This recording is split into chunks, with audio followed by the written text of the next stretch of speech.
Today's tech news moves fast, but understanding it shouldn't be hard. That's why Snarful Solutions Group brings you Connecting the Dots, where we break down what's happening in tech and why it matters to you. Now, let's dive in with your hosts. Welcome to Connecting the Dots. I'm Alex. And I'm Morgan. Thanks for tuning in on this Wednesday, July 16th, 2025. All right, let's kick things off with a quick look at what's happening outside.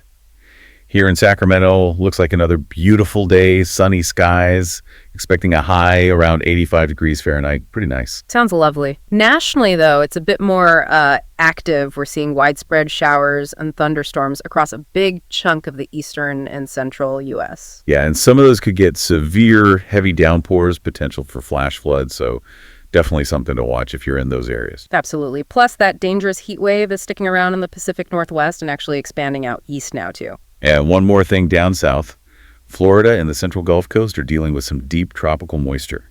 That means more heavy rain and, again, risks of localized flash flooding. So quite a mixed bag across the country today. Definitely. Now, shifting gears to the markets, how did things close out?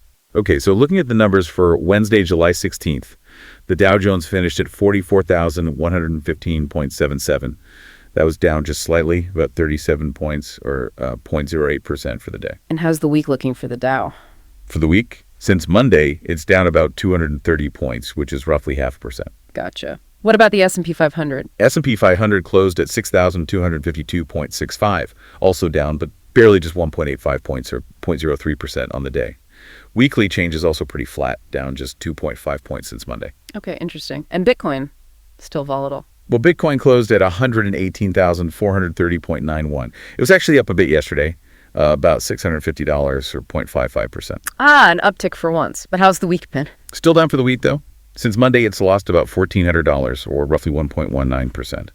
So a bit of a mixed picture across the board this week. Seems that way. Now, just quickly, any baseball action last night? SF Giants. Nope. Looks like the Giants had an off day yesterday, July 15th. No game to report. Okay, fair enough. So with that covered, let's transition into why we're really here today. This is Connecting the Dots, where we take the biggest tech stories breaking right now, especially from our internal Snarful Tech article report, we call it the Morning Star, and figure out what they actually mean for you. Exactly. We connect those dots between the headlines and, real life. Today, we're diving into some really fascinating developments around AI, global tech competition, and, the politics that tie it all together. It sounds complex, but we'll break it down. Let's start with our first story. It's all about Nvidia's CEO, Jensen Huang, and his really expansive view on AI's future. Yeah, he's been making the rounds lately. Significant trips to both Washington, D.C. and Beijing. And his comments in Beijing were particularly interesting, weren't they? He didn't just show up. He actually praised AI models from Chinese firms like DeepSeek, Alibaba, Tencent, called them world-class. Which is, quite a statement coming from the head of Nvidia. It really signals how quickly AI capabilities are developing globally. Definitely. But he went further, right? He framed AI as a, quote, fundamental resource. Exactly, like energy or the internet. He's basically saying AI isn't just another technology, it's foundational. It's going to underpin, pretty much everything in terms of productivity gains. That's a powerful analogy. If AI is like electricity, what does that mean for, say, businesses or even developing nations? Well, it means access becomes absolutely critical. And that feeds into NVIDIA's strategy. They're pushing things like open source research, foundation models, basically trying to spread the tools and knowledge around. So democratizing AI in a sense. That seems to be the goal, yeah. Helping emerging economies get on board. And related to that, Wang announced a new GPU, an NVIDIA RTX Pro. It's fully compliant with current regulations, importantly. And what's special about this one? It's designed specifically for what they call digital twin AI. Think smart factories, complex logistics operations. Okay, digital twin AI. That sounds a bit futuristic, maybe. Break that down for us. What does that mean in practical terms? It's actually incredibly practical. Imagine creating a perfect, virtual, real-time replica of a physical system, like an entire supply chain or a factory floor. Okay, like a simulation, but alive. Kind of, yeah.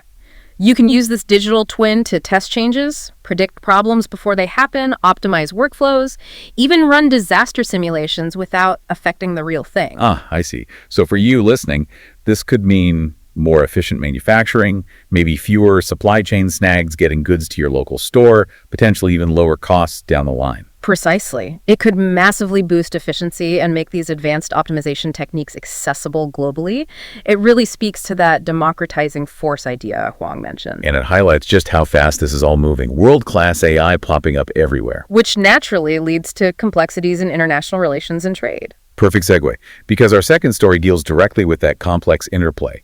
Nvidia is actually resuming sales of certain AI chips to China, specifically the H20 model. Right, the H20. It's important to note this isn't their absolute top-of-the-line chip. It's a version designed to comply with existing U.S. export controls. A bit less powerful. Still, this is significant because those sales were stopped back in April, wasn't it? Yeah. Due to new U.S. licensing rules. They were. But now Nvidia is filing the applications again. And the key part here is they apparently have assurances from the U.S. government that the licenses will be granted this time. Okay, so this isn't just a company decision. It signals a shift, maybe a negotiation, at the government level. What's behind the change? It seems to be part of a larger trade deal, a sort of quid pro quo. Reports indicate the U.S. agreed to allow these less powerful chip sales in exchange for China ensuring the supply of rare earths. Ah, rare earths. Those critical minerals needed for, well, everything from electric vehicles to defense tech. Exactly. Jensen Huang himself has been careful about this, saying the decision was ultimately up to the U.S. and Chinese governments. He just provided the information. Makes sense. Financially, though, this must be a huge relief for Nvidia. They were looking at billions in lost sales, right? Oh, enormous. They reportedly missed out on about $2.5 billion in the April quarter alone because of the halt, and they were forecasting another, $8 billion hit for the current July quarter. Wow.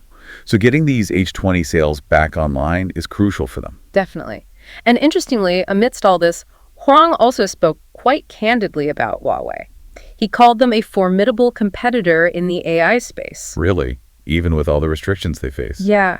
He pointed to their whole ecosystem, their Ascend AI chips, which are their answer to NVIDIA's GPUs, their software layers like Cannon and Cloud Matrix, HarmonyOS, even their own Pangu AI models. They built quite a stack. So the restrictions might have actually pushed Huawei to develop its own complete vertically integrated system. That seems to be part of the narrative, yes. It highlights this really complex dynamic. For businesses, for investors, this shows how quickly tech policy can shift and how geopolitics directly impacts the tools and components available for AI development. It's that give and take you mentioned. The U.S. gets rare earths, China gets access to some AI chips, but not the most powerful ones, and companies like Nvidia navigate this tricky middle ground. And it sets the stage for our third story, which digs even deeper into the U.S. policy side of this equation. Right, because this reversal, allowing H20 sales again, wasn't without controversy. Not at all. First, we had U.S. Commerce Secretary Howard Lutnick confirming it publicly. Yes, the resumption is linked to trade talks about rare earths and magnets. So that connection is official. Okay, confirmation there. But what's the justification for the policy shift itself, beyond the trade aspect, especially after the push for tighter restrictions earlier? Well, the White House AI czar, David Sachs, offered a defense. He argued the goal is actually to prevent Huawei from completely dominating the entire Chinese AI hardware market. Okay, so the thinking is, let U.S. companies like Nvidia compete with less powerful chips, rather than ceding the whole market to Huawei by default because of the ban. That appears to be the strategy. Allow some competition, keep an American foothold, while still restricting the absolute cutting-edge technology from going to China. A balancing act, then. But you said it was controversial. Highly.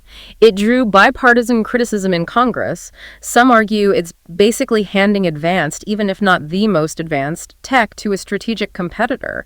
Others feel it contradicts the tougher stance taken previously. And there's that potential unintended consequence we touched on. Did the initial ban actually help Huawei in the long run? That's a key part of the debate. Some analysts, like Paul Triolo, point out that the U.S. curbs effectively pushed Chinese AI developers towards Huawei's Ascend chips, making them the default choice domestically. So the ban created a protected market for Huawei inside China. It certainly seems to have accelerated their development and market penetration there. Huawei's founder, Ren Zhengfei, even made strong statements about China overcoming restrictions. It really shows the inherent tension in U.S. policy. Yeah, that constant push and pull between national security worries, and, well, the commercial interests of U.S. tech companies wanting access to global markets. Exactly. And it demonstrates how policy actions can sometimes backfire, or at least have complex ripple effects that might strengthen the rivals you're trying to contain. So for you, our listeners, especially if you're in business or follow the tech sector, understanding this uncertainty is key. Policy can shift, impacting supply chains, competition, and the tech available to everyone. It's a high-stakes game with no easy answers. Is this cap Huawei strategy, letting less powerful chips in, truly effective? Or is it just acknowledging a reality that U.S. policy inadvertently helped create? That question is definitely still up in the air. For now, it looks like commercial logic and strategic containment have found a maybe temporary compromise. A delicate balance indeed. All right, so let's quickly recap the big takeaways from today. We started with Jensen Huang's big picture vision of AI as a fundamental democratizing resource globally. Then we looked at the specifics of Nvidia resuming H20 chip sales to China, tied directly to those broader trade negotiations involving critical rare earth minerals. And finally, we unpacked the U.S. policy perspective, that complex attempt to balance national security with letting American tech compete, even as the strategy faces criticism and questions about unintended consequences like boosting Huawei. And remember, these stories aren't just happening out there. They influence the technology you use, the efficiency of global supply chains impacting goods you buy, and the overall economic climate for businesses and individuals alike. Understanding these connections helps you stay informed and navigate this rapidly changing landscape. We're here to help at Snarful, so reach out on our website if you have any more questions. That's a wrap on today's top stories. Remember, tech doesn't have to be complicated, and we're here to help connect the dots. If you've got questions or want to learn more, visit us at snarful.com. Thanks for listening, and we'll catch you next time.